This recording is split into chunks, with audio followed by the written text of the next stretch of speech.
Well, hello, Mr. Ed here. Wow, it is today is September 30th, 2023.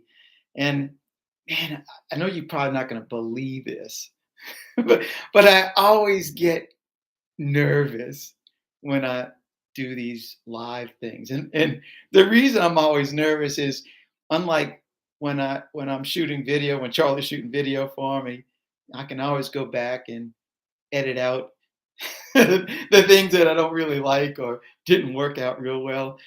But I don't know how to do any of that editing stuff on this stuff. So it's all flying by the seat of my pants. Good morning, Amy. Foxtrot, good morning to you.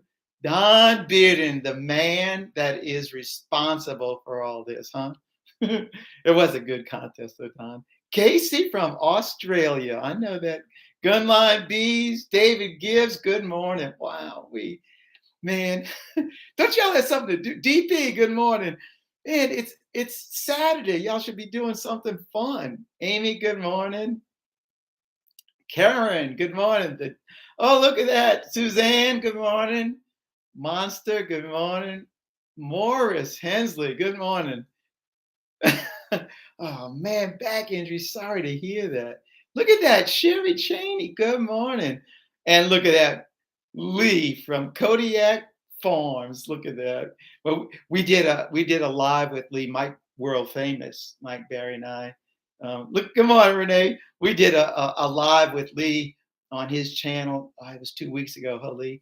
And man, it was like so much fun. We had, well, of course, anytime you're with, in the presence of world famous Mike Barry, it's going to be a good time. And Lee just made it the whole experience so much better because when you go into to Lee's home, his studio, because that's what it is. It's a studio. It looks like you're in one of those like a ABC, NBC studio with all the gear up, and it's really, really impressive. Look at that, Lansbrock Farm. Good morning.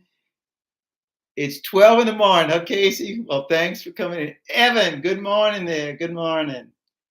Mike DeFazio, good morning to you too. And thank everybody for joining me this morning. He's done a fine job on this, dude. He surely has. Lee really has done a good job.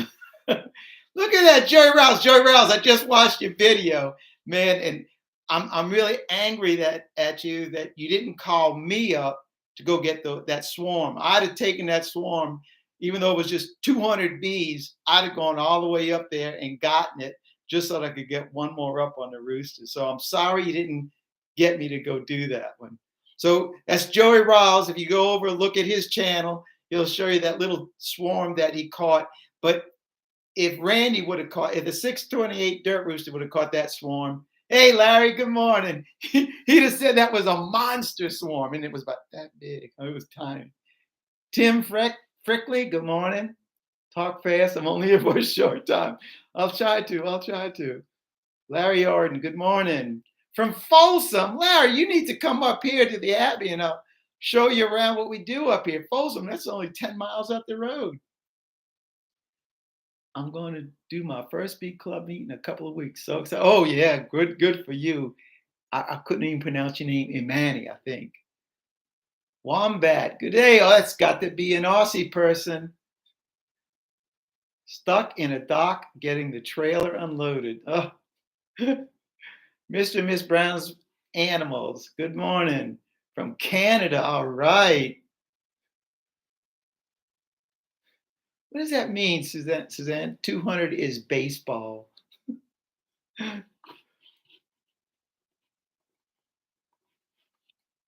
Aaron from Nova Scotia, good morning. From Indiana, Sam, good morning.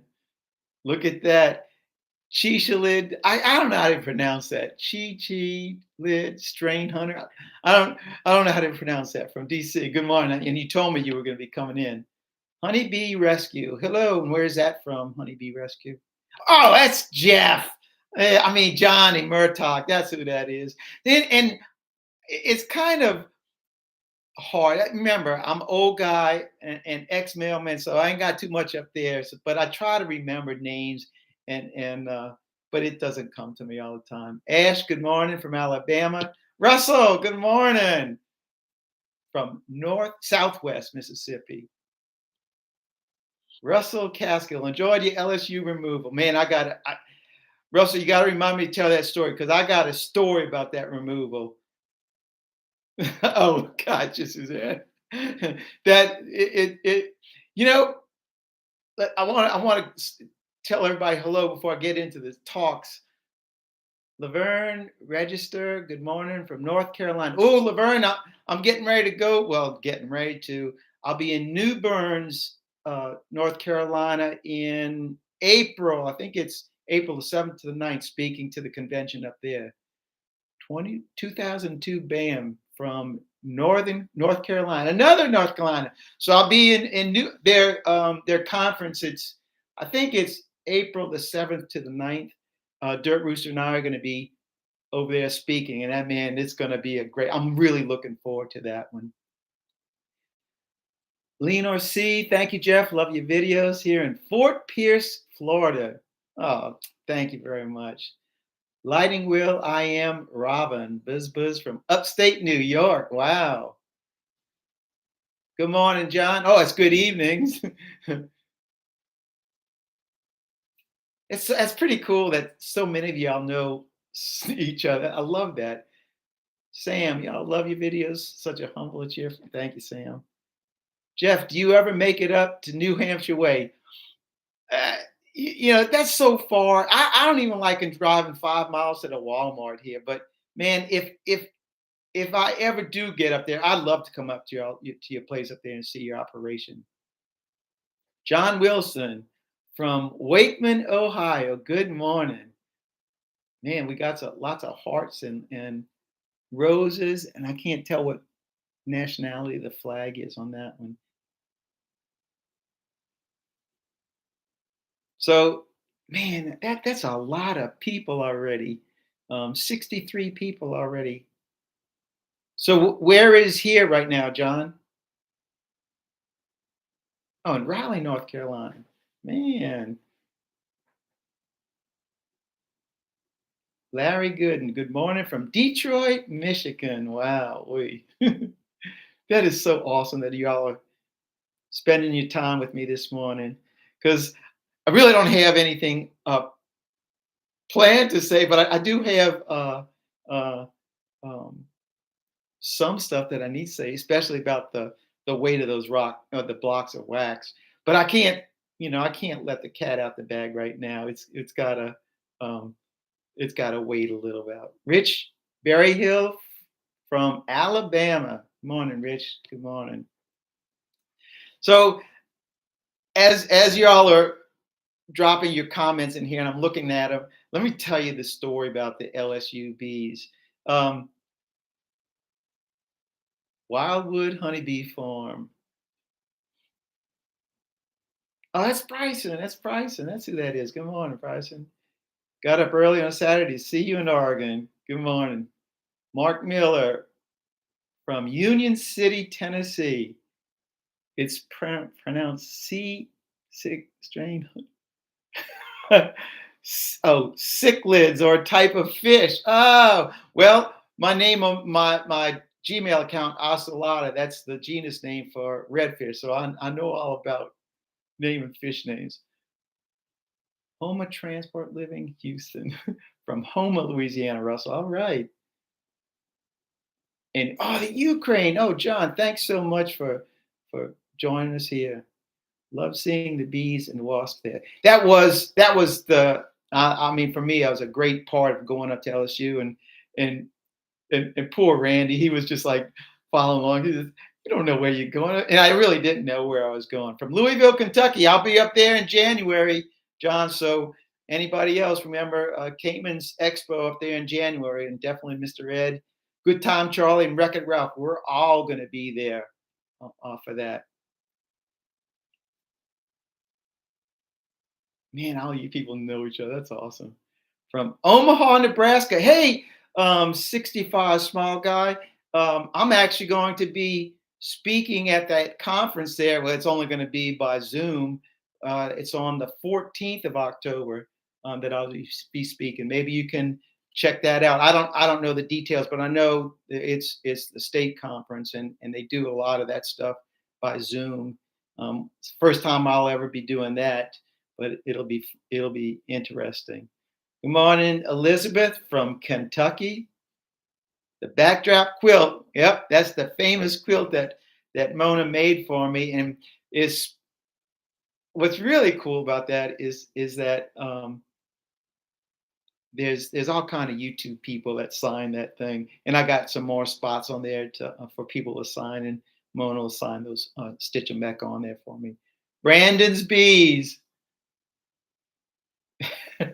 Yeah, I can't wait either. Good morning, Manny. Okay, thank you. Oh, you're very welcome. Man, I love doing the bee stuff. You all know that. My name is on there. Yeah. Lee's name is on the quilt. That's right. As is Bob Walker. His name is on there. World famous Mike Barry. Oh, we got Professor Fred Dunn. He's on there. I got Ian Stepler. Uh, oh man, I don't know, just there's probably about 20 names on there, and I still got plenty other names that I got to get. And what I did was when I was at the Hive Life last year. When I was there, I was just going around getting people to sign the little, um, what does she call them? The little, I forget, little cells that she made. Sean Digman, good morning from Las Vegas, Nevada. Good morning. Man, I, oh man, I see now it reminds me. Let me do something real quick because I got somebody sent me something, and he's from Las Vegas as well. So it was Les Anselworth. He sent me this in the mail. It was 2 or 3 weeks ago. I don't know. He sent me this right here, right there. And the letter he sent me said, Mr. Ed, I have been traveling from Las Vegas since the 1st of May. We are traveling in a 30-foot fifth wheel trailer. We drove to Southern California, then up to the coast through to Oregon coast, through Northern Washington to Northeast Montana to visit my sister. Man, what a great trip that must have been. She lives next to a lake, and we fished. And I caught a 5-pound walleye. See, now that makes me jealous. I've never caught a walleye, and it's on my list of fish to catch. When we used to go to Arkansas all the time, man, I had the opportunity, but I never did catch one. So 5 pounds, that's a whopper. We stayed at Elks Lodge Camping when available. I saw this pin and I thought of you. I followed every episode on YouTube. Bless you. Have a great day. So that's from Les Answorth. So Les, thanks so much for the medal. That's awesome looking. A bee skiing on the lake. Firestorm 2K2. You and Rooster are amazing guys. Shout out from Denver, Colorado. My brother used to live in Denver. Captain Brian, good morning. Time for another bee jacket raffle. Well, I got to, when y'all remind me of stuff, I got so many stuff going on in my little brain up here. It's like that synaptic gap, that firing that's going on. It's like blah, blah, blah, and my mouth, it can't keep up with what's going on there. So I kind of like brr, brr, brr. So another great story about a bee jacket raffle. But let me finish story. Oh, good morning, Annette. Good morning.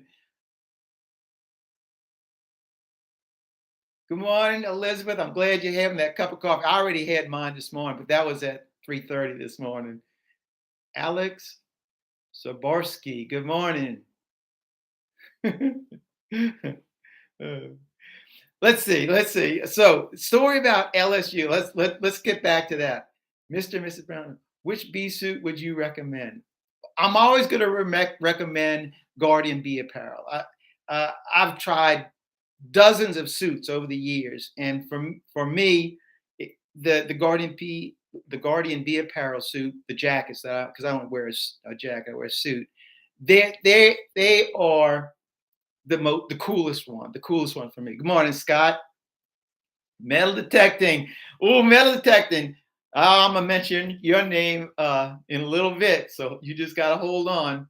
Uh, from a beekeeper in Louisiana, Brandon. Where in Louisiana? um,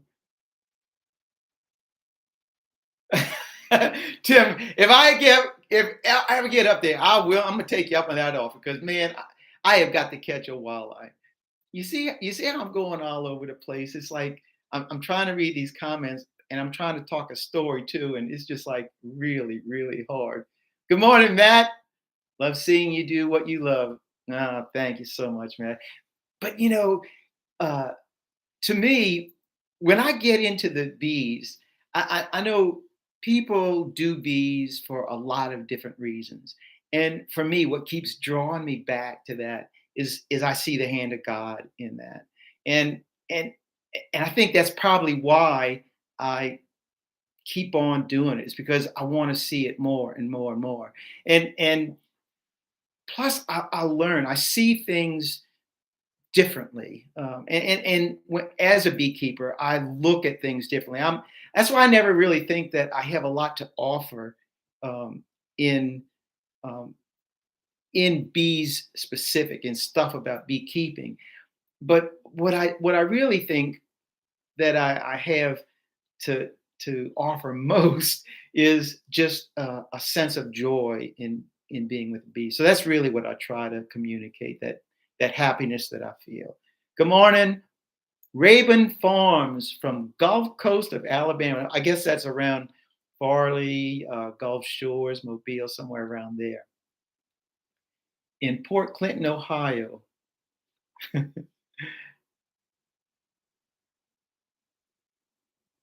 That's right. I agree, man. That's for me. That's what it is.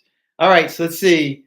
Oh, Dwayne Dave from Upper Peninsula in Washington. Man, what a beautiful state. I'd love to go to Washington, and I really think I will eventually one day because it's just one of those destinations that I really would like to go. I can tell you see the hand of God, and every time you catch the queen. That's because I'm just amazed that I've been blessed with that grace. Uh, Everybody hit the like button. Thank you, Joey. Lisa Gibbs, good morning. Oh, look, I'm gonna get Alex. I'm gonna talk about that real soon. About where to talk about the labels and what's going on with that. Uh, let's see. So, look, Captain Russell says that since I started keeping bees, things just don't bother me as much. And I know Brian, his wife is diagnosed cancer free, so I know he's got a lot on his mind. So Brian, I'm still praying. I'm still praying for Marion. So she's on my list. So that it's really fun to see you guys talking with each other on, on, on the comments. That's awesome that you all know each other. Now, Lee from Kodiak Farm Bees, Lee knows everybody. In fact, he has a list of names. He sees your name and he writes it down on a list and he knows everybody's name. So my hat's off to you, Lee. I wish I could. I need to do that. That's really how I really. Oh, look at that. Good morning, Castle Hodge. Good morning. Lee's got some great ideas, and that's another one of them that is a good one. All right, so let's see. I think I can talk about the LSU bees. So when I went up there with Randy, because Good Time Charlie, he had something else to do. Good morning, Ken Jordan. My daughter-in-law is currently in the hospital. All right, congratulations.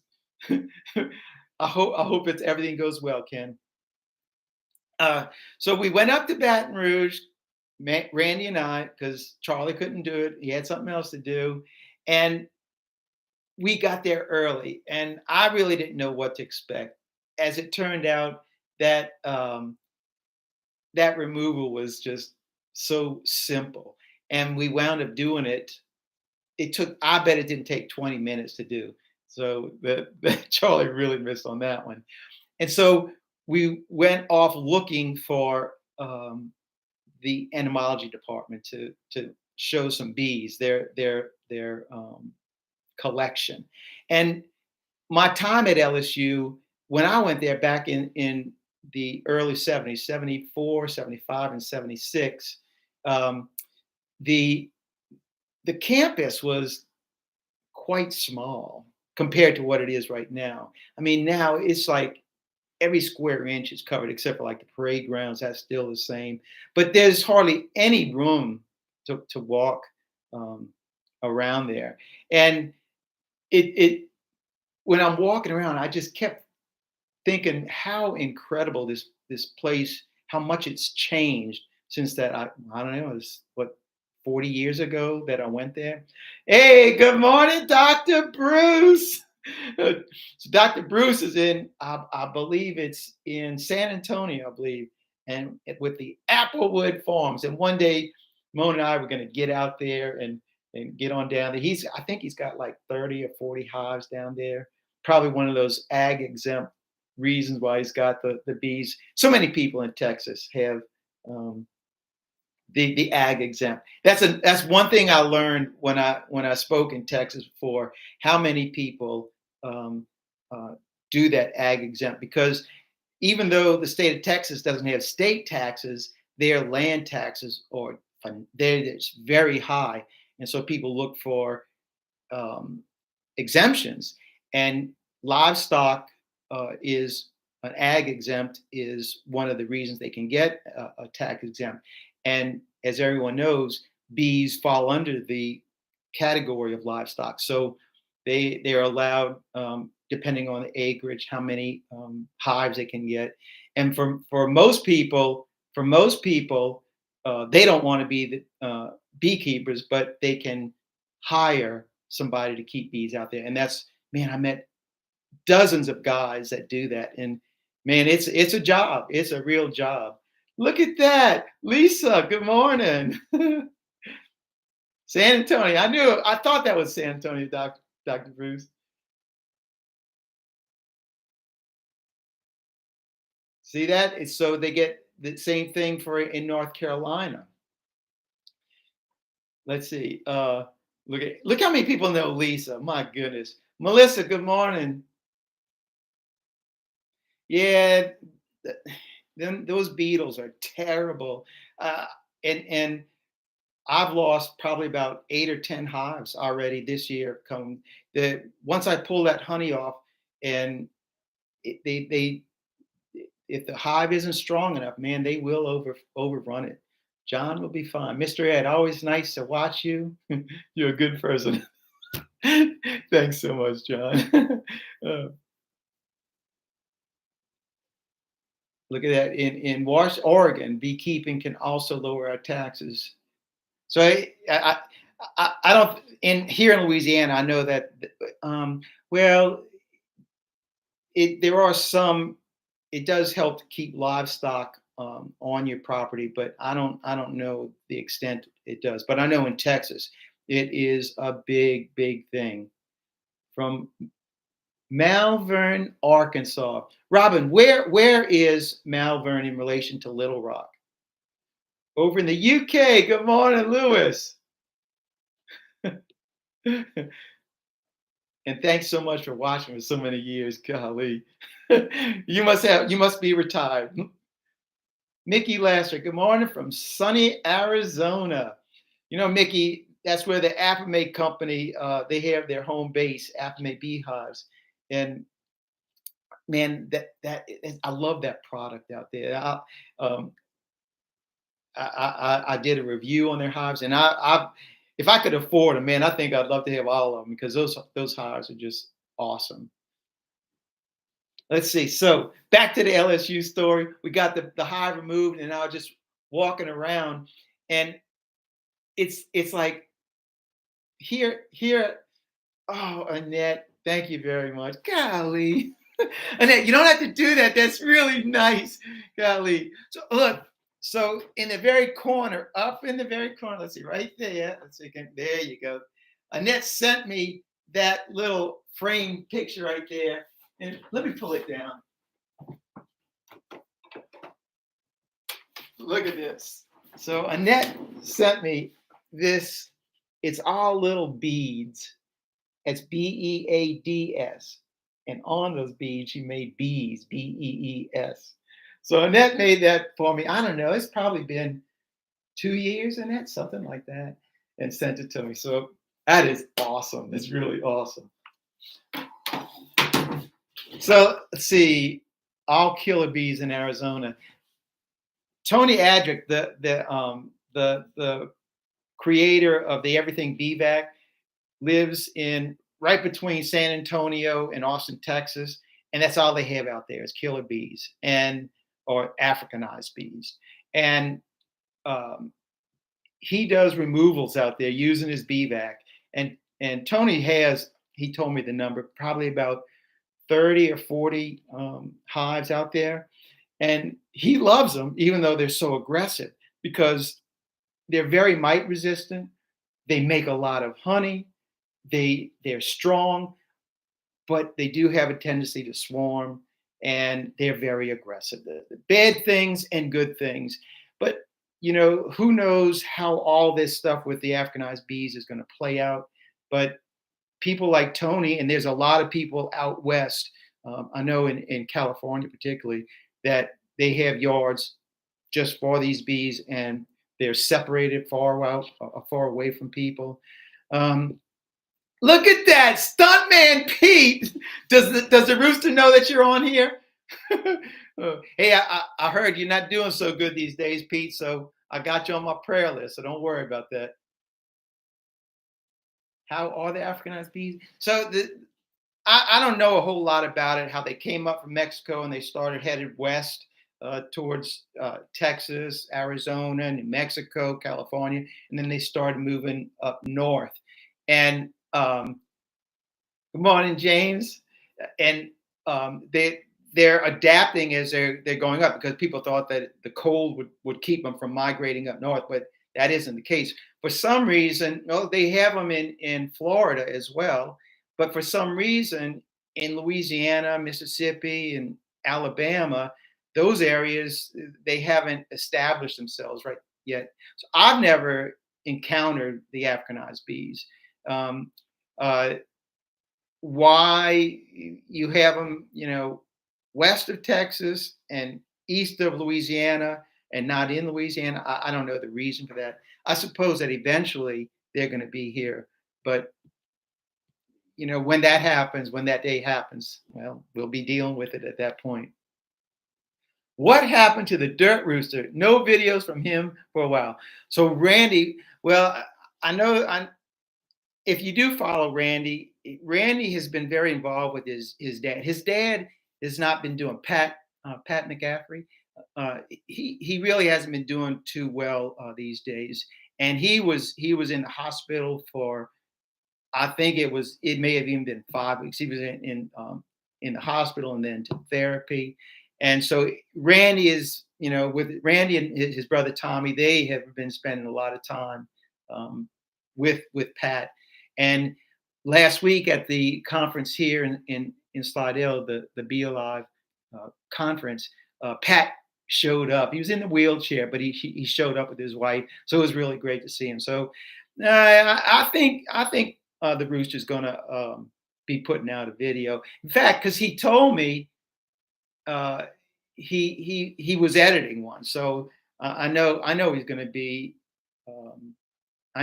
doing posting one soon. So it's mostly just a family. He's just taking care of business. That's all. That's all. Yeah, that's right, Lee. You saw him. You saw him there. How long can you store beeswax? I keep, well, it's a great story about how long you keep beeswax. The thing with beeswax, and I got an email from this week, that you can have a block of beeswax out, and wax moth will get on it and start trying to, well, they'll lay eggs on it. So it lasts indefinitely. And the only thing you can really do, I guess, to prevent the moths from getting on it is to keep it like in a refrigerator. But it really doesn't matter, because when they get on it and they they lay their little trails and eat some of the stuff. Uh, I'm going to render that stuff again, and um, it'll all clean up. But wax indefinite, and every time you render it, melt it, and it like reactivates it. So like my foundations that I waxed last year that I never put out, I'll re-wax those and put those on the hives, and bees will jump right back on that. So indefinitely, in my opinion. How long can you store beeswax? And now it can't spoil. It can't spoil. It like I said, once you melt it again, it just like rejuvenates it, and boy, that smell comes right back, right back. Even though it may taper off.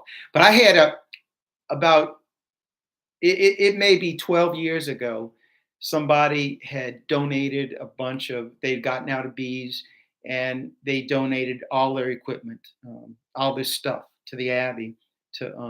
We were just starting up Abbey Honey at that time.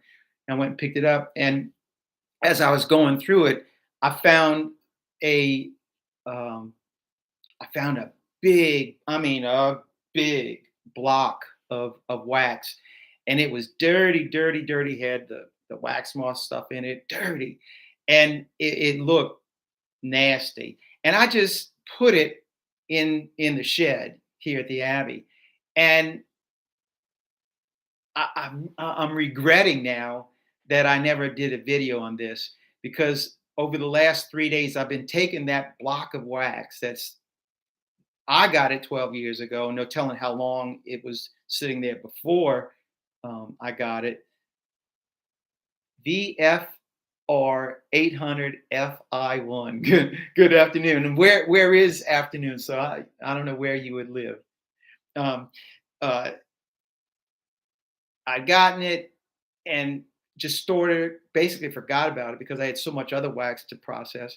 And so today, well, during the week, Brother Austin told me that he's just about out of wax for their lotion bars at Monk Soap, and asked if I could bring him some more wax. So I went and I got this block of wax, and I started rendering it. Now I've already gotten it um, this this morning. In fact, before I went live this morning, I did it. I rendered it again, rendered the blocks down one more time, which would be, oh, England. Good morning, thank you. Um, this would be the fourth time that I rendered it, and man, the junk, and it's basically dirt and not bee parts, but it was just dirt that I pulled out of here. I probably pulled 10 pounds of dirt out of this block already. And so this morning I just ran it through my 200 millimeter filter to strain out as much of the stuff as I could, because when I bring that wax to Brother Austin, it really needs to be purified, because you don't want that anything gritty in the lotion bars. So I rendered it the fourth time, and I'm really sorry that I didn't video this to show that transformation from what that huge block of wax has turned into. It lost probably minimally, it's probably lost 12 pounds of weight from the stuff I pulled out of it. And each time I render it, the color changes. But I'm Irish. The color changes a little bit. It's lightening up. It used to be like oily black, and now it's just tan brown. So I don't know if the color is ever going to change. It maybe the way that it was processed the first time, the wax got overheated. I don't know any of that, but I do know that when I did it the last time and I rendered it this morning, the color, the smell, it's all getting there. So I think after this rendering, um, it should be pretty good. In fact, I may actually make a video when I do the pouring for the molds for Brother Austin, because the last time that I did the pouring for Brother Austin, I posted a video on that, and we had an issue with the well water at that time. And generally, when I render wax, I always put water in the tank, in the melter when I do it. And for some reason, there was all this real fine particles, and it never solidified the wax on the bottom of the wax. And I never had encountered that before. And I've done this thing literally 100 times. I've done this, and that's the first time I saw it. And as it turned out, they had we have well water here at the Abbey, and they had turned off the well, and sediment creeped into the system, and it wasn't flushed. And I turned on the water and got those contaminants in there. And anyway, that was the reason why we did it. So this time when I do the video for Brother Austin, I'm gonna I'm going to melt the wax just in the kettle itself, because it is a double jacketed kettle. I don't need to put water in it, and that way I don't even have to worry about any kind of issues with water. So stay tuned for that video. It's going to be coming. I'm actually interested to seeing how this wax comes out for Brother Austin, whether it's going to be good enough for him. How about our beeswax contest? Who won? Yeah, Brian. It's coming. But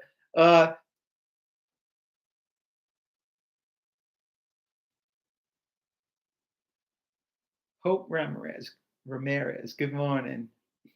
Re- Rebecca and I are watching. Well, good. Thank you all very much. Um, so let's see. Did I finish? Anyway, about the LSU trip, I was very glad to go up there to be able to reminisce a bit up there. But truthfully, the the difference between my life here at the Abbey and the solitude, the quietness of the Abbey, and going up there, that's just way too much energy for me, too much young energy for me. And I was happy to leave that place and come back to the Abbey, where I can feel more relaxed, more at home, and that pace, it just isn't as fast. I remember now, Hope. I remember who you are. I remember. I'm glad y'all are here with me this morning. How are Wreck-It Ralph and Good Time Charlie? Well, Ralph, since Ralph retired, he went back to work, and that's one of the reasons why Ralph isn't on as many videos as he used to be. But now Ralph has gotten a fifth wheel, and him and his wife, they take trips like on the weekends. So that's why Ralph isn't in the videos very often. But he did promise me he is going to be in some. We did have one scheduled. Man, it was for a couple of weeks back, and something came up. I don't remember what happened, but anyway, we didn't get to do it. So he'll be there. How many people live at the Abbey? There are about 28 monks that live here at the Abbey all the time. Not very many, and heck, most of them are my age and older. There are about 8 or 9 of them that are 30 years or younger. I think the youngest one is probably about 28. And I'd say actually it's more like 35 and under. So we do have some young monks, and they're all in formation. So they're coming up. Yeah. So last week when we were at the conference, the Be Alive conference, we went to lunch. It was Charlie, me, a world famous Mike Barry, Anthony, a guy that does bee removals, and Lee. Yeah, that's right. That's 5 of us that we went up there and had lunch. And Lee treated us for lunch. So thanks, Lee, for that. That was really nice. All right, so let's see. Let's what? How long have we been? 39 minutes. I think I can tell another story. Well, wait. Um, Do you find that some honey made from certain flowers are more likely to crystallize? Most definitely, because it's the nectar source that depends on the speed of crystallization of the honey. In fact, at that conference, at the Be Alive conference last week, Bob Binney actually gave a talk on honey, and part of it was in the crystallization, why some crystallize faster than others. And that's all got to do with enzymes, according to what Bob had said. It's all got to do with the enzymes. And we all know that when bees ingest the nectar, that it goes not into their primary stomach, but another stomach. And in that stomach, then enzymes are added to it. So, and that's what makes the honey. But depending on the source of the nectar, you can have enzymes that facilitate the crystallization. And for that reason, the some honeys crystallize faster than others. And I've got honey that was, I remember this one.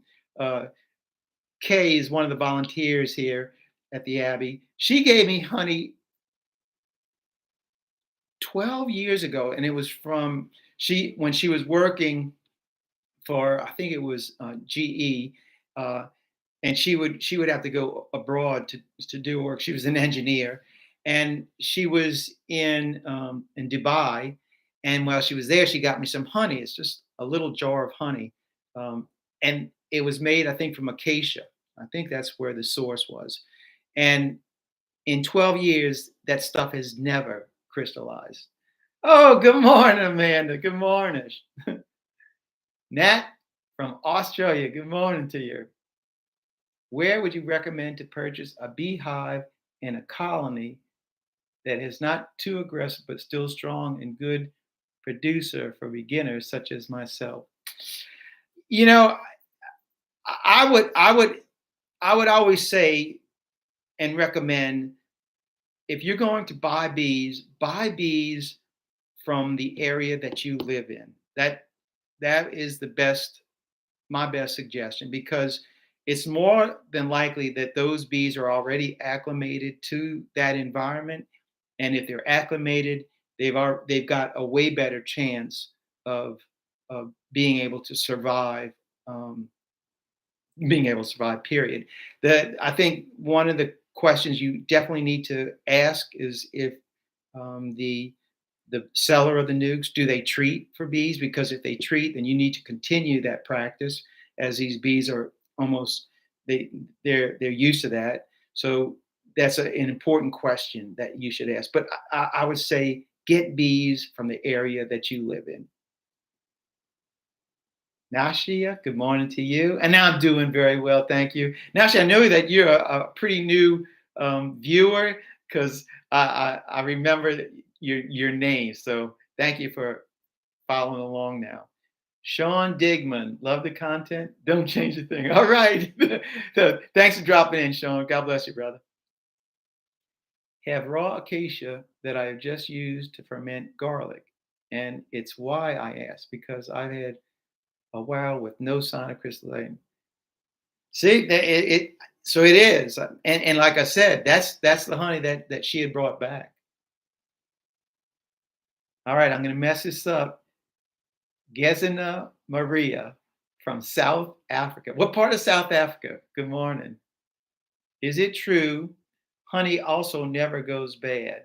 So that's another thing that Bob Benny talked about, is about, does honey ever go bad? The answer is no, it doesn't go bad, but do you want to eat it? So he was talking about that honey that they dug up from the pyramids. Said it's still good, but would you eat it? No, he said probably not. I mean, I wouldn't eat it either, but it's still good. I mean, it's not going to kill you. Hey there, I love your smile. Greetings from Cascatan. Where is that? Cascacan. I'm not very good on my geography. Ildor. Golly. And my pronunciations aren't very good either. David Caravans. Good morning from top of the world, from New Mexico, Dayton, New Mexico, Johannesburg. Thank you. Evan, good morning. Robertson, I'm not eating cursed honey. No thanks. Yeah, no telling what might come out of it. Huh? Some of them little beetles. Who knows? Do you save the hydrogen peroxide from the honey? So actually, hydrogen peroxide is one of the things that is created in that enzyme. So it's locked in the honey. That molecular the molecular structure of honey is hydrogen peroxide is part of that. And so like in the videos that I posted in the past about hydrogen peroxide and honey, that all that foam, all that is when the hydrogen peroxide releases that oxygen and it foams up. So you can't really separate the hydrogen peroxide from it. Not that I'm aware of. It's just part of it, which makes honey, gives honey that medicinal value of where bacteria doesn't grow in it. It's part of the reason is because of the H3O. Is honey sold in supermarkets? Oh yes, they sell it in supermarkets. And again, what Bob talked about, not real honey too. I would take that 1,000-year-old honey, feed some of it to my bees. I'm sure it's purest of gold. Yeah, Dr. Bruce, maybe so. A Central Asian country and former Soviet republic. Thank you, Rich. Extends from the Caspian Seas in the west to the Altai Mountains and its eastern border with China and Russia. Man, that is far away. Rebecca wants to know if there are any specific reasons a hive will kill their queen. You know, these are questions. That's a question that I go out on a limb to answer. My my my answer to that question is that they would kill a queen if the hive perceives an issue with it, whether it's a she's not laying to their demands, if there's something physically wrong with her. There's a bunch of reasons why the hive will kill a queen and then supersede her. So it's not just one particular reason. I'm sure that there's people that are watching right now who know a lot more about that than I do, and they may even answer your question, Rebecca.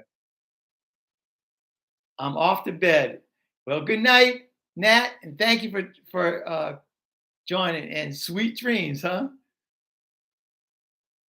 The things you learn from Mr. Ed. Leslie, happy days. I've just caught you live. Oh, thank you, Leslie. Thank you for joining. Stuntman Pete, supermarket honey. Yuck, you're right. Pete, you just like that stuff that comes right off the comb and just like rooster just beat it. But you like to make sure the bees aren't on it. Christian 983. Good morning, Mr. Jeff from the Netherlands. All right. My friend wants to plant azalea flowers in his garden, but his mom says that they are poisonous for bees. Is that true? Our azaleas, and we have lots of azaleas, I wouldn't know if they're poisonous, but the bees don't work them. You might have some, but there may be some other reason why the bees don't work, and maybe the stamens aren't the right shape or size for their mouths to get. But I don't. Whatever the reason, bees in our area, southeast Louisiana and the South United States, they don't work the azaleas. They don't. Simon Tenus from Belgium. Hey, Simon. From Holland, Keynote 100. How do you know the pyramid honey won't kill you? Nobody has eaten it. I don't know. Maybe the guy that was buried there did, huh? Look, Linda, wow, now I can't believe that you're watching. So I know you're coming soon, but when is it that you're coming? And I'll make sure that I'm here, Linda, because it's been a while since I've seen you. Is there a chance that you can send some honey to South Africa? Nah, I don't even really want to send it to Canada. Continental United States, That's about the extent to where I send it. I think there'd be custom issues with trying to send uh, across any of that stuff. Melaine Kinney merged bees some weeks back to old empty box queenless, put them back in there. New home took old box away. They have plenty workspace, things in fine. From South, from Africa, Ohio. Golly. Good job, Melaine. Good job. Lisa, watching little people play football and cheers. Ah, grandma duty, Lisa. Having fun out there in the fields. I know our weather here in southeast Louisiana, man. This morning when I got out to the Abbey, it's 68 degrees, 67 degrees. Man, low humidity. It's in fall is coming. In fact, we had that little sweet gum that's out there in front of the shop. The leaves are actually changing. Oh, speaking of leaves changing, Mona and I, we're getting ready to go up, take a little leaf run. We're going to go do the pig run up in Arkansas. I'm going to go visit Subiaco, the abbey up there that I love visiting, and making the pig run, going into Harrison, Highway 7, just to go into the Ozarks to look at the leaf change. So I'm really looking forward to that. And I told Mona, I said, now look, if we're on the road, if we're on the road and I see some beehives, we're pulling in because I'm going to talk to them people. So if I'm on the road and I see beehives, I'm coming in and stop and talking to you. Leslie, it's so good to see the beautiful quilt. Yes, it is. I do love the quilt Mona made. Going this afternoon to assess a removal. Well, good luck on that, Lisa. Oh yeah, we're gonna. I'm gonna shoot video on the way up there. It'll probably be sometime in late October. So I know when I used to go up there all the time, my mom and I actually went up there and we caught the leaf change perfect. And one of the sites that I'm always going to go to, because when I did it, the Arkansas Adventure, we'd always go to Harrison and the Maplewood Cemetery. They must have, I don't know, 300 maple trees in there. And it's like going into a forest fire of leaves. The color is so beautiful. The thing here in living in Louisiana, you only get in the fall, you get green, and then brown. There's no different. There's no difference. Fortunately, or unfortunately, the tallow trees start giving us some color change. They turn yellow and red. There are gums; they'll change a little, but for the most part, it's either green and then the next day is all brown. So I don't get to see color change very often. So Mona and I are going to make the trip, and man, I'm really looking forward to seeing some color. When mom and I made that trip, and that's probably been 10 years, 12 years, now 10, 11 years ago. And we stayed at Subiaco and then we stayed at my buddy Max and Connie's and we just traveled around for about a week, saw a lot of stuff. But one of the another reasons I like going up to Arkansas is to see the eagles. And as it happened, when we were going on the pig run, that's Highway 23 from Interstate 40 that runs all the way up into Eureka Springs, and it goes all through the Ozarks. The motorcycle guys love it. I think they call it the pig run because of all the twists and turns and the climbs and the lookouts. Really beautiful. And we came around one of those curves, and right in the middle of the road, there was an eagle eating something dead in the road, and we stopped, took some pictures, and it took off. So it was a great thing.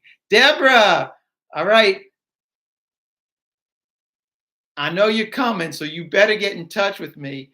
So getting in touch. Speaking of getting in touch, those that want to get in touch with me or need to get in touch with me, um, in the description of this video, I made sure I put my email address and also the address where you can get me here at the Abbey. How can I get my hands on a jar of your honey?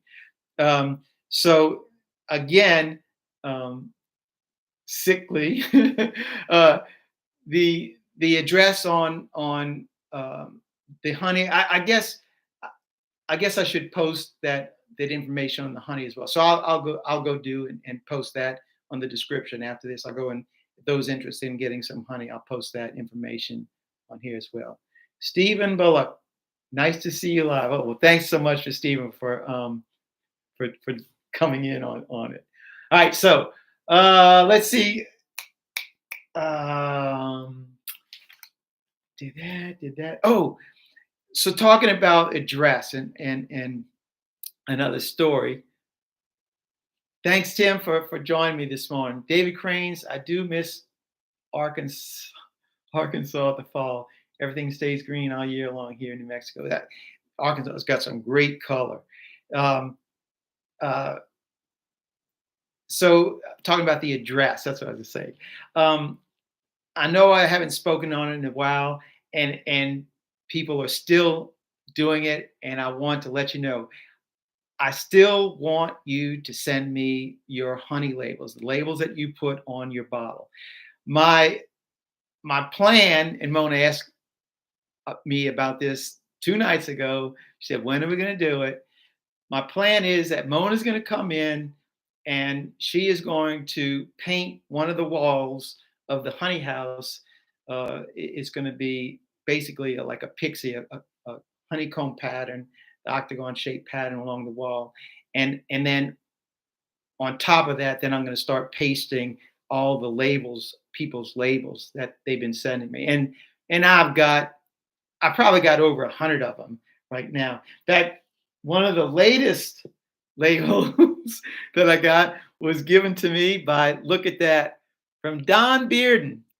He sent me this. Well, actually, he didn't even send it to me. He gave it to Mike Barry, world famous Mike Barry. He gave it to me to put on the wall. So Don, there you go. There it is. I got it. So send me your labels. Van, I already said that about in Louisiana. We do have some. There have been several. Lee, thank you, brother. Now I got to get you lunch. Gee whiz. God bless you too, Lee. There are a few documented cases of the Africanized bees in Louisiana, and those are on the western side of Louisiana, and they were more in the northern part. I don't remember. Maybe it was in. I don't think it was as far north as Shreveport, Leesville. I don't know, somewhere down that area, but not really. We don't have the congregation of Africanized bees here. I live in a neighborhood, but would like to start my own beehives. Do you think I could do that? There's people keep bees in their backyard all the time. A lot of people that do that live in suburban areas.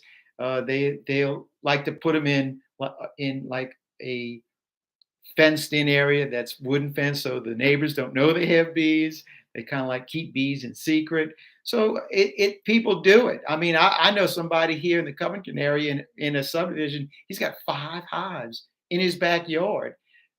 So yeah, people do it. If you go into the Ozarks, you should go see Dr. Leo. I didn't know Dr. Leo was in Ozarks. You two share a lot of beliefs and methodologies. Man, I'm gonna have to get in touch with him. Wow, I didn't realize that's where he lived. I'm gonna get in touch with him now. Wax waits, Mr. Red. I know y'all are waiting for it. Um, uh, there are hundreds of hives to help. What is done with the honey the bees produce? The honey the bees produce goes to the beekeeper. And most of those are commercial beekeepers. They keep they lease the bees and they keep the honey. So that's how that operation works. Of course, I don't know a lot about that commercial operation. So we are gonna let's talk a little bit since we're almost an hour into this. Um, let's talk a little bit about the blocks of honey. Doggone it, I meant to bring them with me, but the thumbnail for this video, I'm holding those 2 blocks, and I gotta say, I have to give Dirt Rooster a lot of credit because when he put his comment in, and it was pretty early on, he guessed a weight, I believe, like 47 pounds, something like that. And I think because he's got so many fans out there that they must have thought that, man, this Dirt Rooster, he knows what he's talking about. So I got literally dozens of guesses at 47 pounds. And so when I replied to all these comments, and I replied to don't forget the like button. Thank you. When I replied to every comment that that people sent in, and it was a generic comment. Your guess was good, but it wasn't the exact number. Then you have to stay tuned to come back today to find out who the winner was.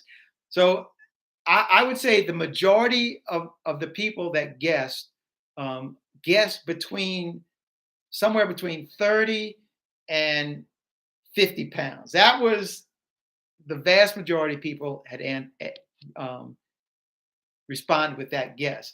And I'm thinking that because the rooster had put in his guess, they said, "Oh, he's smart. We're going to vote good with that." Well, actually, the rooster just put y'all down a path that was not right. Oh, now I had about the same amount of guesses um, that were in the 10-pound range and the 60-pound range. That was about equal amounts, probably a dozen, maybe a little bit more than that. Not too many. Like I said, most of them are in that 30 to 50-pound range. So the it really did surprise me that the fewest amount of guesses were in that 20-pound range. We're in that 20-pound range. And, as a matter of fact, I got the list right here. I didn't want to show you too quick um, because let's see, I'm gonna count them. 1, 2, 3, 4, 5, 6, 7, 8. Only 9 people out of I would say there were at least 150 people submitted a guess to that. And out of 150 people, only 9 people put in the range of the 25-pound range, or the 20 pound range. And of that there were only 9 people in that 25-pound range. And that is the range that I was looking for. And I was really surprised. Uh, I was really surprised that that number was so low. But what surprised me even more so is that some of the names of some of these people that guessed in that range, and for one, and I'm probably going to mispronounce it, but Chris DeBona, who had actually contacted me earlier about buying honey, he was one of those persons. Another person that really surprised me was WPA. He's the guy that won the jacket. And his guess was real close. So it's like, man, if this guy wins, they're gonna they're gonna think that is a rigged deal. But I assure you, I was like, I ain't believing that he was that close. And the now I'm not going to say anymore. But so I did get another one that was real close, and this was from Metal Detecting with CZ Kid, Mom and Sidekick. Theirs was really good. Robert Hilliard, his was real good. Matthew, oh man, I can't read my own writing. 2I2RI, very good one. And Greg Angst, um, unfortunately, Greg's was very, very close, but he went over, and that was part of the deal. You couldn't go over the guess. So he was very close. And I'm gonna announce that winner very, very soon. But remember when I said I was gonna give good morning, Baker Bees. Uh, I said I was gonna give honey, right? And then I said some other stuff. So let me show you what the lucky winner is going to win. I got it right here. So everybody, I already told you about the honey. So here is the bottle of honey that the winner is going to get. Now, what's really special about this honey, now I did not sign it yet, but I am going to sign it. What's really special about this honey is this is honey from our harvest of this year. Now, remember, our harvest this year was only 80 gallons, 85 gallons, something like that, which compared to our normal harvest of 400 gallons, uh, quite a difference, like only a quarter, less than a quarter of what our normal harvest was. So it was a very limited edition of honey. I haven't even sold any of that honey. This bottle, this very bottle, is the first bottle from our honey crop this year. Look at the color of that honey. Wow-wee. And what I'm doing, since I had such a small harvest this year, I'm waiting. I'm waiting to Christmas to sell it at Christmas because the we'll sell all of that. And I really wanted to hold that back to Christmas. So the honey that we are selling right now is actually honey from 2 years ago. Remember, honey doesn't go bad. Uh, and what I'm doing is I'm decrystallizing it. And I really should make a video on how I do it because it takes a long time. It actually takes weeks. I decrystallize it in the big drum, pump it out into the kettle, into the bottler, that the stuff that does go liquid, and then I can bottle that. And the stuff that doesn't go liquid, I put it in the kettle. I keep my little pilot light on, keep the temperature down, and it starts breaking down the crystals again. And then I pump it into my bottler. So it's a process. It's a process. But the people that are getting honey right now, it's 2-year-old honey, and I'm telling you, it is awesome tasting. So maybe the honey does get better with age. I don't know, but it's a great taste in honey. So if you're interested in getting some of our honey, Abbey honey, like I said, I'll post how you can do that um, in the description of this video. But know for a fact it's going to come to you in a plastic jar, and it's not going to be this honey. It is dark like this honey, and that was a funny thing about this year's honey is that it was dark, and this stuff it's not been heated. It's not aged.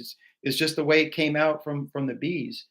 So you'll get our honey that's being sold in the gift shop.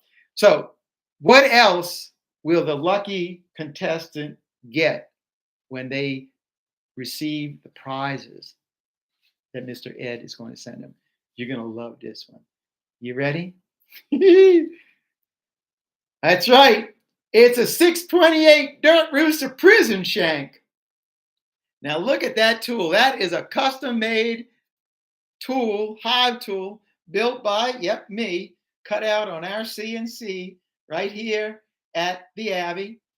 And this tool, I actually got the design of this tool from a beekeeper, a farmer because he's deceased. He gave me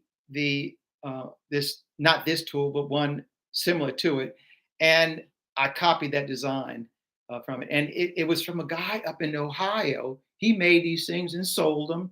And the way it works is you take your hive tool and you put it between your two boxes, your brood boxes. And what happens is that the bees propolize or build burr comb between the frames. You take your hive tool, and you separate those boxes.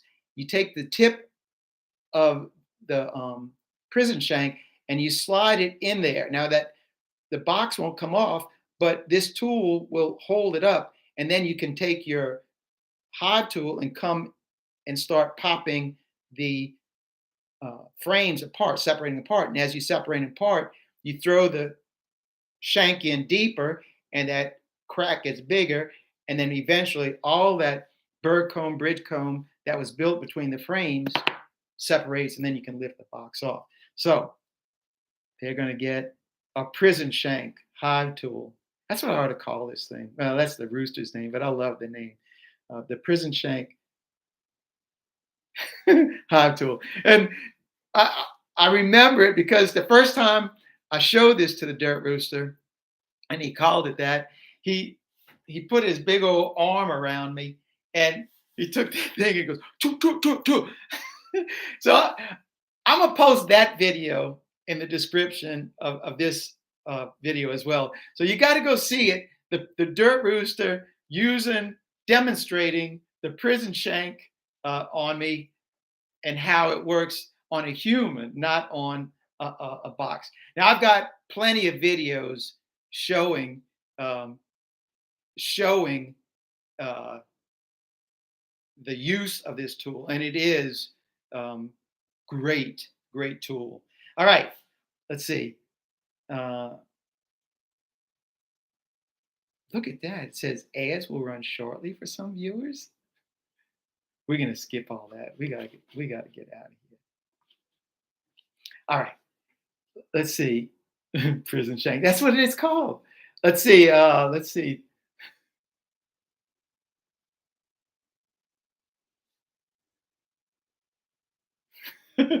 Pete, you've seen that tool. You've seen that tool in action. Not on me though. All right. So, what else is the lucky contestant going to get? Well, you know that the wax that I render here, some of it goes to Monk Soap, and so for that very reason, this is going to be given as well. One of the Monk Soap's bar of soap. And look at what it's called, Abbey Honey. That's right. We have our own soap, and it smells like honey. Very good. So Brother Austin gave me one of these to give. And not only that, y'all are really going to be jealous because this is the real prize right here. Look at that. One of the lotion bars. Now, this is what our wax is. Let me get in there good. This is what our wax is used for. I'm trying not to get the glare on it so that you can see it. And these are hand lotion bars, and it's a lotion bar, but it's a solid. And you take it out of the can and you put it between your hands, and the heat of your hands warms it up, and it gets on your hands, and then you can take it once it's warmed up and rub it on your elbows, your feet, your neck, wherever you want. Mona loves these things. She loves them, and it smells really, really good. I mean, now these, you can get these online. As a matter of fact, when I was over at the Monk Soap day before yesterday, he had golly, literally, there must have been 4 or 5 dozen still in the mold and others out. He's got a bunch of these, but unfortunately, most of those are going to be used for Deo Grazie. That's the fundraising event here at the Abbey to raise money for the seminary. And most of those are going to be sold at that. But I am going to tell them that I announced this, so you will be able to order this online. You go to the Abbey website, and I'll post that. That'll be in the description. And you go to the gift shop, and you can there order the soap. You cannot, the soap and the lotion bar online. You can do that. I don't know whether they ship outside of the country. They may. I don't know. One thing you can't get on the gift shop webpage, you can't get honey. to get the honey, the only way you're going to get honey is to contact me, and that'll be in the description of the video. So let's see. We've been an hour and 15 minutes. I guess uh,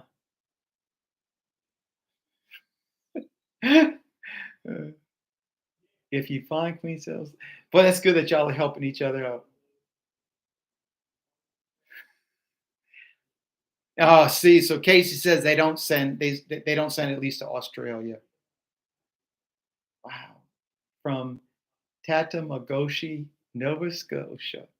Morning, Lynn. So those are the gifts that the person who's going to win this thing is going to get. Now, I guess we've been in it long enough. I guess I should put y'all out of your agony and tell you the weight. So I'm going back to my list now. I'm going back to my list, and now remember, the contest is over now. So when I announce the weight of this, don't go back and say, "Oh, this is the weight," because you're not going to win. It's over. And I said that in the description of that video. You know that's over. So the exact weight of those two blocks when I put them together, and I used a digital scale to measure this. The exact weight was, I wish I had a drum roll. Let's see. 25 pounds and 13 ounces. Wow, wow, wow, wow. That's right. That's what the real weight was. 25 pounds, 13 ounces. No, it was not rigged. That's the first thing. Look at that. And it's Lee who said it. I hope the winner is watching as well. But I didn't see his name scroll up. And the reason I know his name, who he is, because he actually sent me a label. And on his label was his address, his phone number, where he lives. Everything was on there. So after this live broadcast, and remember, I don't go live, but this one is live. I don't go live very often, and so if you go back and look at this video, remember that I do go live sometimes. You just have to look at your notifications and say I'm going live and go to it. Yeah, he won everything. He won everything. So the winner, the winner is Terry Sanders, and he lives in Maine. I should have shown you his label, but it's not here with me. I should have shown his label. So Terry, congratulations on winning all those goodies, and I will get those in the mail to you on Monday. So you're gonna expect that package. And if something happens to it on the way and it's going through the post office, and you know how unreliable those people are, if you have any problem, you can get back in touch with me, and I'm going to make sure that you're going to get your goodie stuff. Now, the first comment after I announced who it was this was rigged. I really feel kind of bad because if you, oh, excuse me, just a minute, I got to close the door.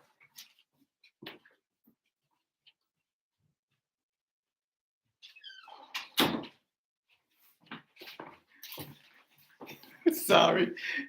I'm in the shop and they're doing a tour downstairs of the wood shop. So I had to close the door because I could hear, if I could hear them, I assume you can hear it.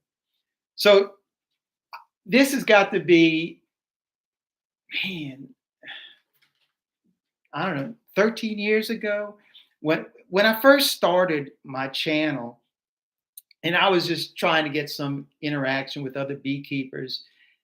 I invited new beekeepers, or not new beekeepers, but other beekeepers, to send me pictures, just like I'm asking you to send me your labels. Back then I asked, send me pictures of your hive, your bee yard. Just send them to me. Send me at least 5 or 6 of them. And what I'll do at the end of my video, I'm going to post the pictures you sent me, who you are, where you live, the honey, all of that.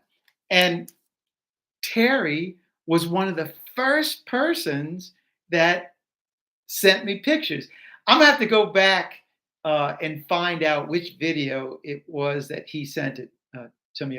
And if I'll do that, and I'll post that link to that video. Another person, and I remember this because now he's got his own uh, YouTube channel, but is Darren Jerome, and Darren sent me pictures of his hives, and back then he was just doing it just for fun, and now Darren's got a great YouTube channel. I believe it's called Jerome Bee Farms, I think is the name of it, and you all probably know Darren as well because of his channel, and he does some great videos, and plus he's a great guy. I like Darren, and I'm hoping that when is it in? I think it's in April. Yeah, I think it's April of next year. I'll be going to to it's around Oklahoma City, which is where Darren lives, and hopefully I'll be able to get up there and see Darren and his operation up there and post you on that. So that of course that's another story. There's always another story. Yeah, that's it. Jerome Bee Farm and Homestead. Thank you, Lee. See that? Lee's got my back. I thought he said that was not the right weight. Well, the right weight, Annette, is 25 pounds, 13 ounces. And so Chris, he guessed 25 pounds, 8 ounces. Greg Ants, who is in Canada, he went over. He went 26 pounds. Matthew, he said 25 pounds, 6.7 ounces. Robert Hilliard, he went 25 pounds. WPA, he did 25 pounds. Yoshi R4, 25 pounds, 3 ounces. Metal detecting with CZ Kid, 25 pounds, 7.75 ounces. Mom and Sidekick, 25.9. Woo, so close. And Terry Sanders, 25.10. So only 3 ounces off. 3 ounces, that ain't much. I'm sorry, I wish everybody could have gotten all these great prizes. But who knows? I'll probably have another contest coming up soon. And I do think that I will be doing another jacket giveaway real soon, because my jacket is just about had it. I was talking about Guardian Bee Apparel jackets before, and I'm telling you, I'm very, very hard on. Oh, so glad that you're watching live finally. Savage Shorty, Sweet Jesse, Big Daddy Scott.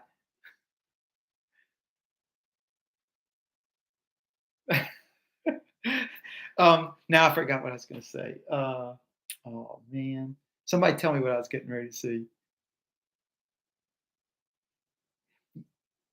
I'll put where to mail the labels. That's in the description of this video. Have a great week yourself, Liana. Oh man, now I forgot what.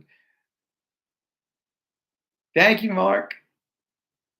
Oh, the jackets, right? So I'm really hard on the jackets, and I've actually gotten comments from people saying, "Mr. Ed, you might need to replace that jacket. I see a hole up there."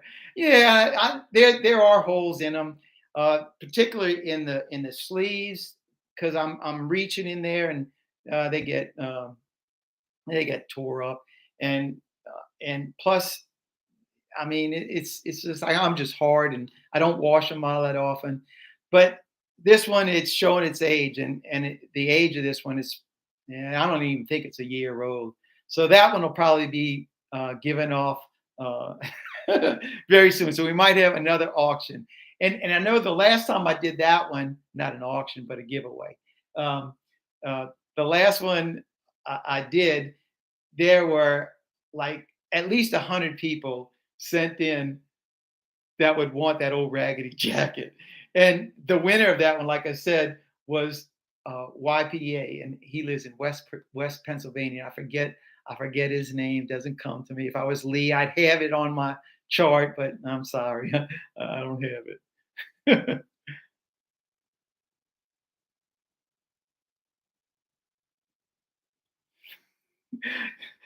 Oh, and for those that put their weight in kilos, I had the conversion table right there with me. So anytime it went to somebody put it in kilos, I went and put it into pounds and ounces. So I checked everything. Everything was on the up and the up. So Joey, good to see you, man, or hear from you. Thanks for stopping by this morning. Love the video, Joey. Love the video. Everything was on the up and up. So do I have anything else to show you or tell you about? I know I got stuff, but I don't remember. All right, let me see. Let me see. I'll look at questions, see if you got questions for it. Hey, Mr. Ed, sending you lots of love from California. Thank you, Connor. God bless you too, brother. You have a great weekend too, Alex. I could have guessed in Kilo. Oh yeah, sure could have. Mr. Ed, he's on high tech, cutting edge stuff. All right, come on, ask me questions. I'm actually looking now.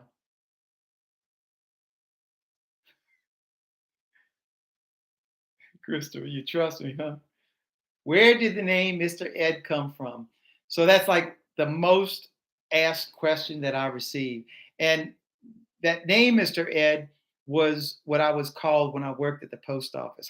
In fact, the day I walked into the post office, that name was given to me.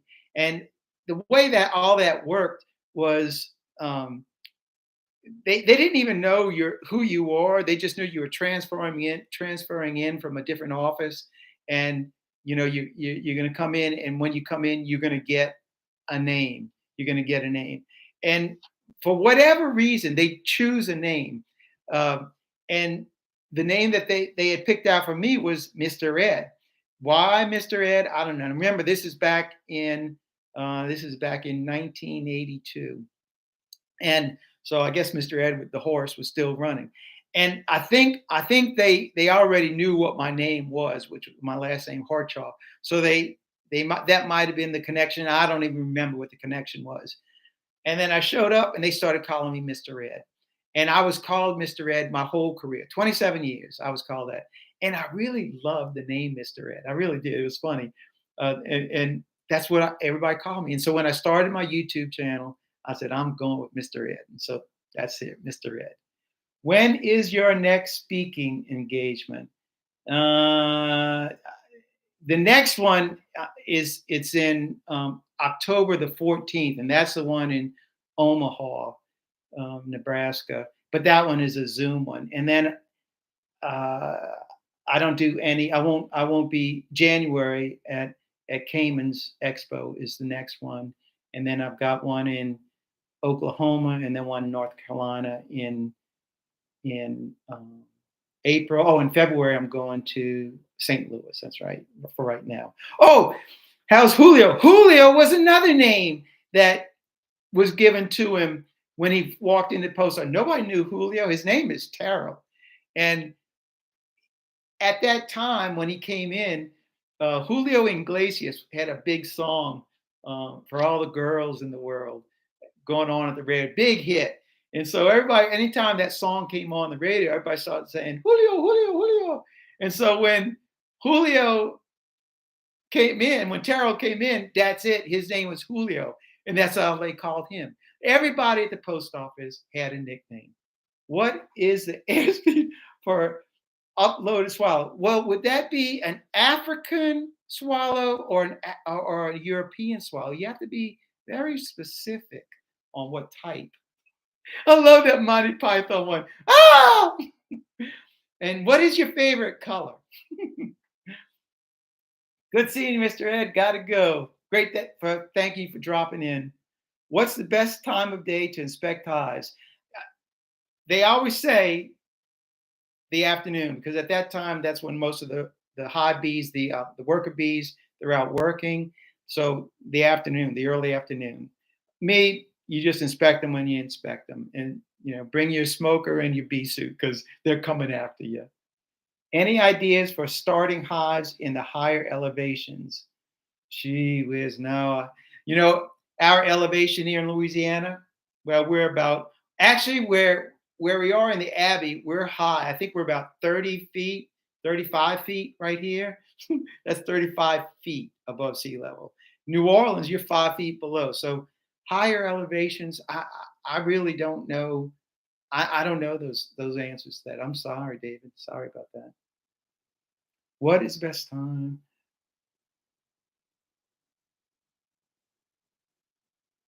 Does Good Time Charlie ever remove the bees like you do? No, Charlie's job is to hold the camera and video.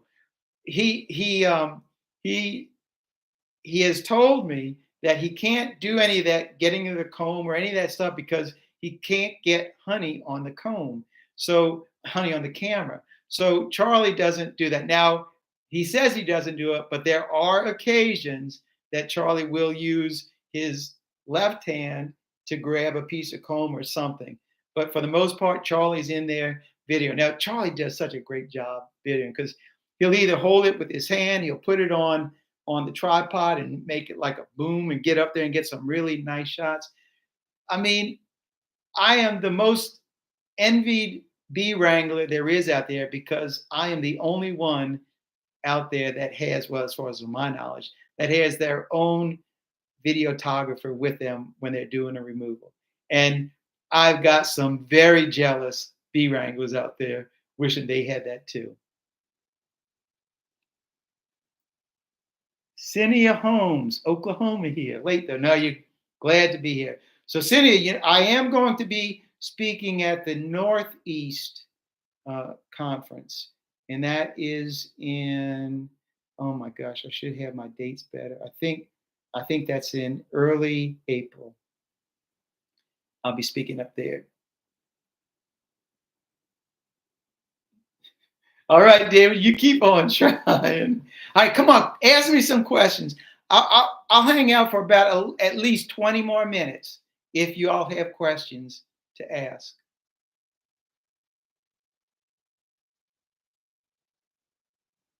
I'm only 6 feet above. So Lee, who's up in Denham Springs, or actually Walker, he's 6 feet above sea level. He should be well compensated. He is. He gets to take a nap, and sometimes I buy him lunch. Got to run. All right, Richie, thank you so much. I'll be making them. Thanks for watching. I do appreciate it. Have you got kids, Mr. Ed? I have a stepdaughter who is now 34 years old. And yes, boy, she's a wonderful girl. She only lives about from here at the Abbey. She's not even 5 miles from the Abbey. I live in the hood. Do you think it's smart to start my own beehives? Uh, that's your decision, Nasha. I mean, if you want to keep bees, that's what you want to do. Why should you be? It's America. You're free, and there if there aren't any city codes about keeping bees. I know, like in New Orleans, there are restrictions as to keeping bees in your yard. That there's a limit of square footage, however many square feet you have in your yard. That's the limited amount of hives you can keep. So check to see if there are any ordinances about it. But as far as I know, you're good to go. Yeah, you did a great guess. You were close, Sickly. Did you finish your house? Well, not 100%. I still didn't put the fronts on my cabinets. That honey is poisonous.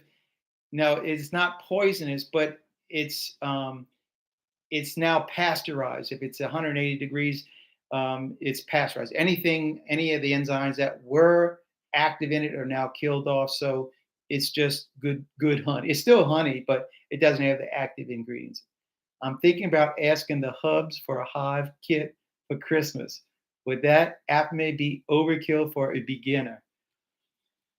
Hey, if they can afford it, it's not overkill, and especially in the Dakota where you live. I wouldn't think so. I think that the R value of them would be an asset to you. But that's my opinion. Mr. Ed, I love your videos and have recently subscribed in the past couple of months. I am currently watching all of your old ones. They are very informative. Well, thank you, Ginger. Thank you very much. I'm not too fond of my older videos. I'd rather just look at the newer ones, but thank you for going back and looking at it. Hey, Scrody!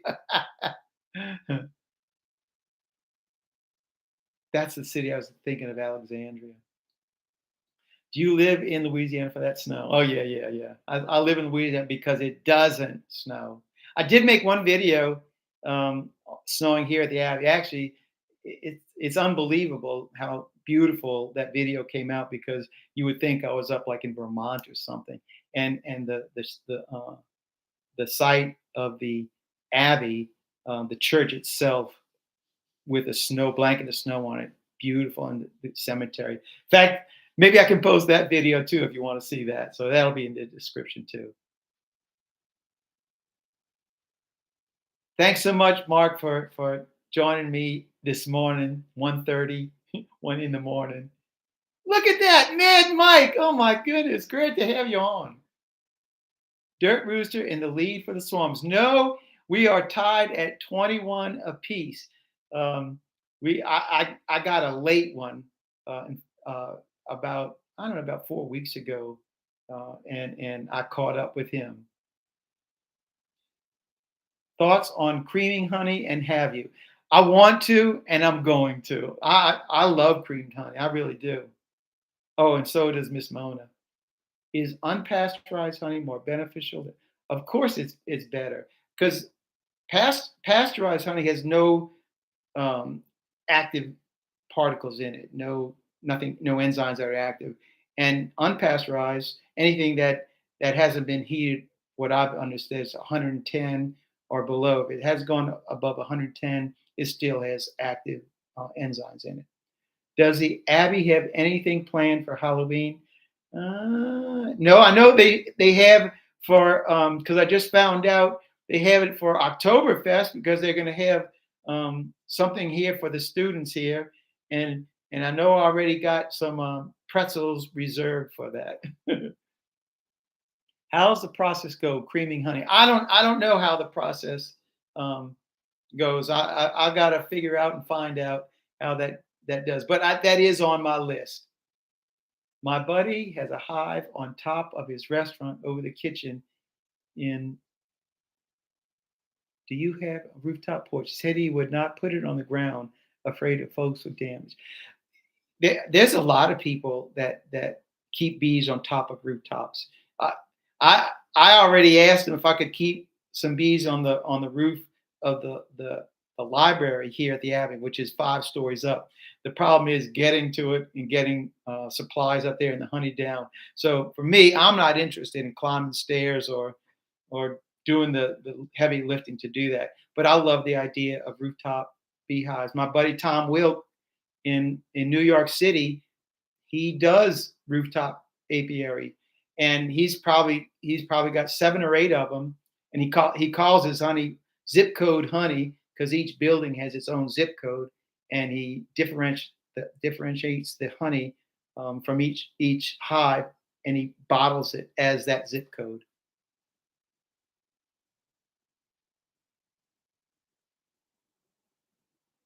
Yeah, so Tom has a great operation up there, and Tom and they come down. They used to come down every other year. It's been 4 years now since they come down, but they come down and visit at the Abbey. In fact, Tom has made a video, probably at least one, if not 2 videos, with me here at the Abbey. Uh, Casey and Mark are going back and forth. All right, an hour and 40 minutes. 81 people still watching. 129 thumbs up. Thank you very much for that. Wow. Come on, questions. If 81 is still watching, come on. I know I got to have some questions.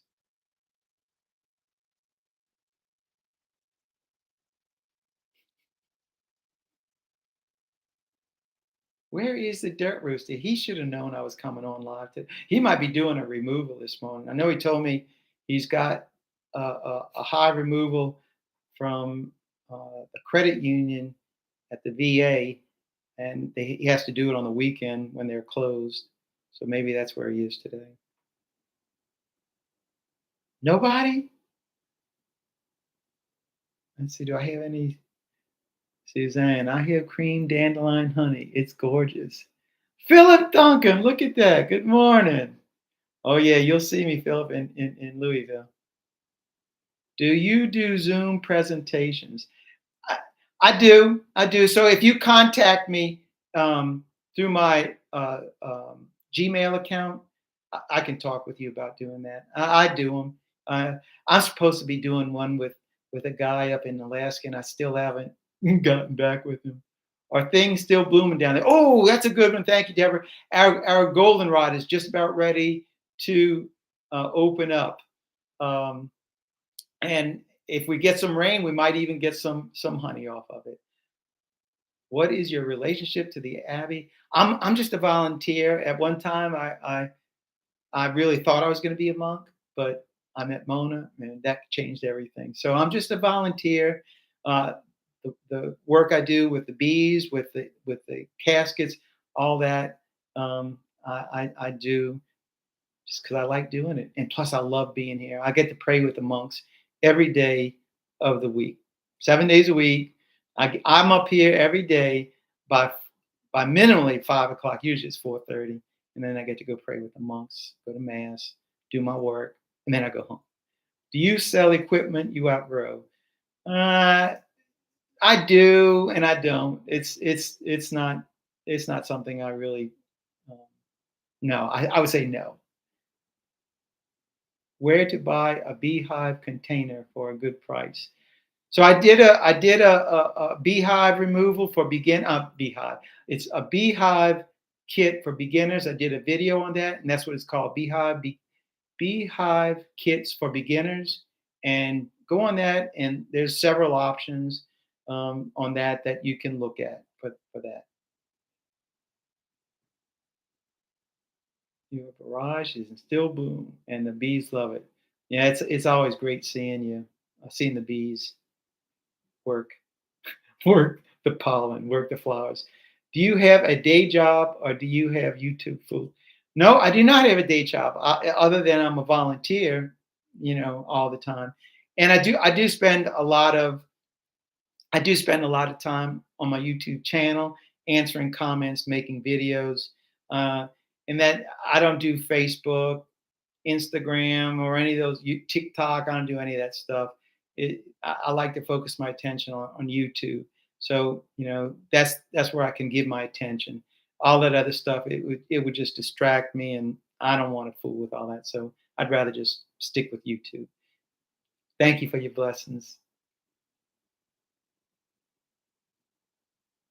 How are the donkeys at the Abbey? Oh, this morning when I went out there to do that rendering of that block of wax, they saw me coming up, and they gave a big old hello, good morning to me. So they're doing fine. Do you build any of your own bee boxes?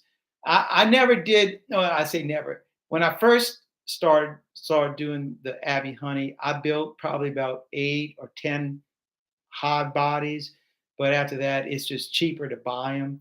But I did build bottom boards, screen bottom boards, inner covers, telescoping covers, because I found it was cheaper for me to build a lot of those, a lot cheaper than if I was to buy them. I always get excited to see your processing videos. I do like the. I mean, those are fun when we process the honey because we always have fun doing it. We always laugh and cutting up, and then the best part about all of those, I think, is the closing when we go out there, and you have you know tens of thousands of bees cleaning up the honey supers, and just standing in the middle of that. To me, every beekeeper needs to experience that feeling of standing in all those bees, and they just all they want to do is get some honey, They don't have any desire to hurt you. They just want to get honey and to stand there and to enjoy that. And I do that every time. So man, I do like doing the uncapping ones. Do you have a problem with your honey crystallize? Oh, sure. Our honey crystallizes. Just gotta deal with it. Our donkeys love honey on stale bread. I think our donkeys would eat anything. They That's the first thing they want to do is see what you got in your pocket, in your hand. They are pretty funny. I tell everybody when they walk up to donkeys, I say they bite. So that's the first thing I tell them, and they do. But it's just part of it. EA Deets, good morning to you, sir. Great to have you along with this morning. What are your thoughts on the horizontal boxes? Let me tell you, my thoughts on the horizontal. I love them. I love horizontal long hives, um, top bar. I love them because they're so easy to work, especially for old people like me. There's no strain on your back. Um, the bees love them. They make honey, and if I was to have any hives and just have a few of them, they would all be long hives. I wouldn't do the Langstroth too heavy. I'm getting too old. Eh, but I do use the Langstroth because man, they make a lot of honey for us. They keep us in honey. What are your thoughts on the heart? It's a hibernation. Where do you buy the beehives from? So on that video, I tell you where you can buy bees. Echo. Sorry, I'm Love having your trouble videos. connecting to the internet. Hey, It looks like an issue with the router and Echo device, so try restarting them. Unplug both of them, then plug the router back in. Wait 30 seconds. Once the router is back on and connected to the internet, plug in the Echo device. Echo's got her own mind. Sorry, Huh? I'm having trouble connecting to the internet. It looks like an issue with the router and Echo device, so try restarting them. There you go. We took care of that.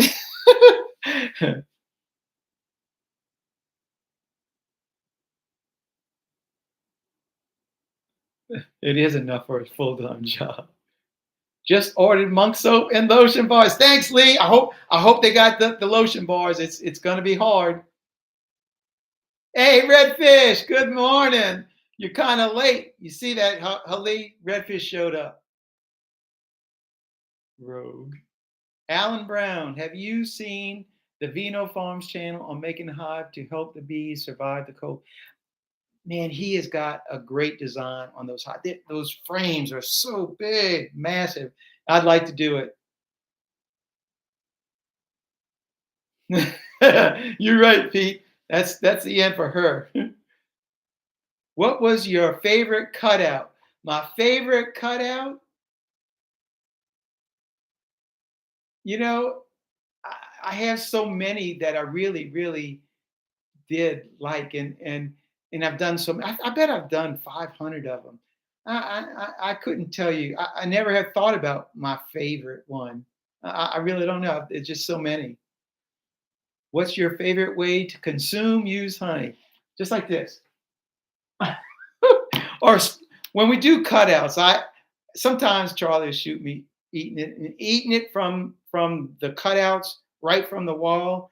That is some awesome tasting honey. So I think that would be my favorite way of eating the honey. But I still just like shooting it down. I put it in coffee, tea. I love it in that. I don't use sugar. So the honey is my go-to.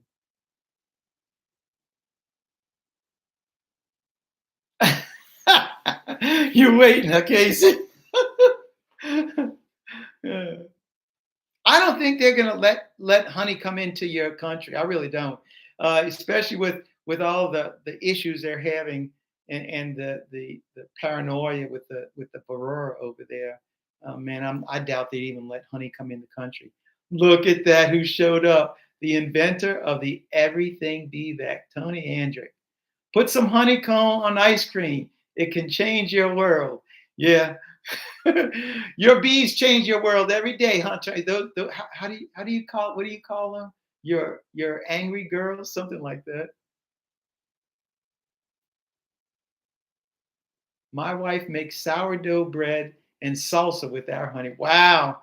All right, Baker Bee, I want some of your sourdough bread. Yeah, I know they have some tight restrictions. Honey and ice cream. I never knew that one, Tony. It's ice cream, and I don't eat ice cream very often. And it's sweet enough. Why would you want to put honey on it to make it sweeter? Doris Hanson. Hey, Mr. Ed, the quilt is beautiful. Can you get up close? Doris, you want to see that quilt? Let me go ahead. Let me grab the computer. I hope I can get up close to it. So let's see. I'm not really good at this, at finding the stuff in the camera. So as I get up close, you can see the detail of what Mona has done in this quilt. It is actually stunning. It's my favorite read. I come in the office and it's the favorite thing I like. It's the first thing I see and reminds me of all the love she has for me. So thank you, Mona, for making that beautiful quilt for me. Doris, was that good enough for you?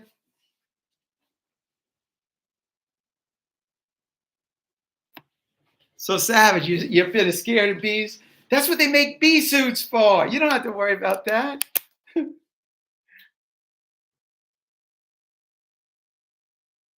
All right.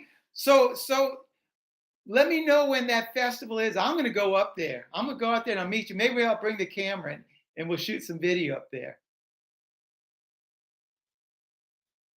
I keep our priest in honey. He told me he uses 6 spoons in each one is honey. So the monks, since we don't sell the cutout honey, any of the honey that I get from the cutouts, the monks get it. So that's all that goes on their table. Plus, we have some Carmelite nuns down the road, and they get the honey as well. So yeah, I keep the religious supplied with their honey. Tara, quilt looks good. Thank you. Hey Lee, we ought to go together. That'll be a good day. Maybe even world famous Mike Berry might want to come. I have to agree with you, Evan. I think there's people or I don't know. They just have this idea that bees are bad and aggressive, but it's really not the truth. And for myself too, I've learned how you just be with them and enjoy them. Yes, they still will sting, but it's not as much as you think. My wife still says not to have. Keep on asking. Oh, good, Doss. I'm glad you liked it. I'm glad you liked it. So, Mona spent a lot of time. I bet she spent 2 months and maybe more doing that quilt. And there's just a lot of work in it. As she's probably right now she's probably working on 10 different quilts right now, and she's actually working on a quilt for one of the monks right here to give him as a Christmas present. So I think that when she delivers that, we're gonna probably video that one because man, it's like really really nice. So it's one of the monks that and I can't tell you because he might be watching. He does watch from time to time, so I can't tell you who it is. I can't even give you a hint. Casey, my dad donated a donkey in full to the Carmelite nuns. What? And they just oh so much. It's a that's funny. That's funny, Casey. Well, wasps, they they they don't. I don't have trouble with wasps. And we have the yellow jackets all the time, but I don't have trouble with wasps. Look at that, Savannah 505. Come on, when are you coming? You keep on telling me, and I know you're supposed to have gone back. What is it to India? And you're supposed to send me some of that. What is it? I can't remember what you said you're going to give me this time. So Savannah 505, he lives in Florida. He's been promising he's coming to Florida to Louisiana and visit me at the Abbey on one of his so-called road trips around down in the south. He hasn't showed up yet, but he over the years he sends me honey and stuff. I've got some pink Himalayan salt up there that he sent. Wait, let me show it to you.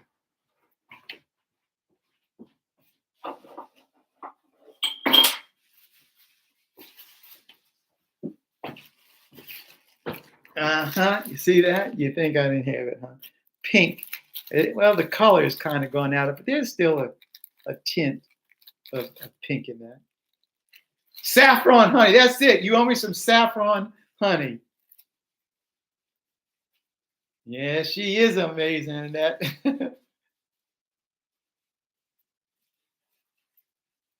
Oh, she's got some incredible.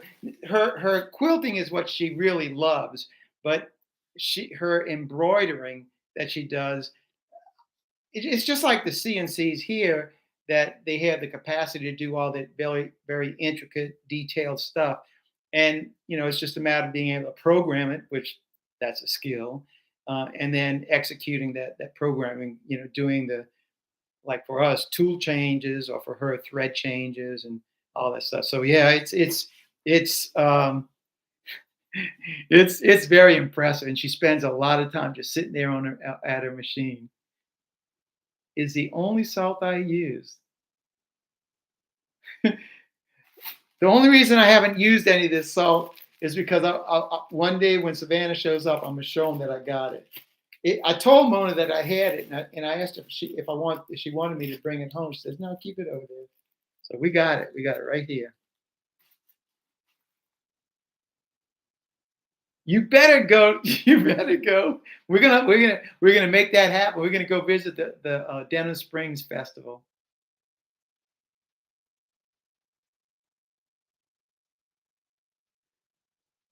All right. Been at 1:56, so we're gonna cut this off at 11 o'clock because it'll be mass times at 11:15. Look at that, DCB showing up. Glad to have you. I'm painting the tops of my van, but it's raining all day. Use up the salt. I have 200 more 200 more pounds of it. That ought to last you a little while.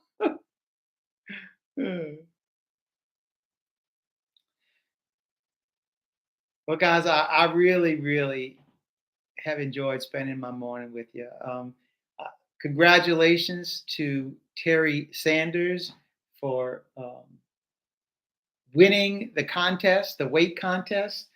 And I hope I can remember to post all the things that I said I'd post on in the description of this video. So if there was something that you wanted to find out more about, and I didn't put a link to it in the description, just send me an email or notify me through a comment that I need to go back and put that up there so you can get that information, and I will. My years as a mailman have worn on this, and so has my age. So a 1,200 pound. Oh my gosh. So remind me. That's. I always am asking people to remind me. Part of the deal about being retired and just volunteering. I don't like schedules, and so I live a pretty carefree life. Other than the fact that um, I come up to the Abbey, schedule my Abbey visits every day. Every day I'm coming to the Abbey, and the best part of it is then going home to Mona in the evening and being at home there. And I really do. I love that life. I love the life I live now, and then I'm happy to share what I do here at the Abbey with all of you. And I appreciate so very much that you all take the time to follow along what I do, and I just try to share the joy, the happiness that I have inside of me with you through the works of the videos and the work that I do. So that's all I got for you in this one. Thanks for watching. Keep on watching, and I'll be making more. God bless. Mr. Ed, I'm out of here until the next one.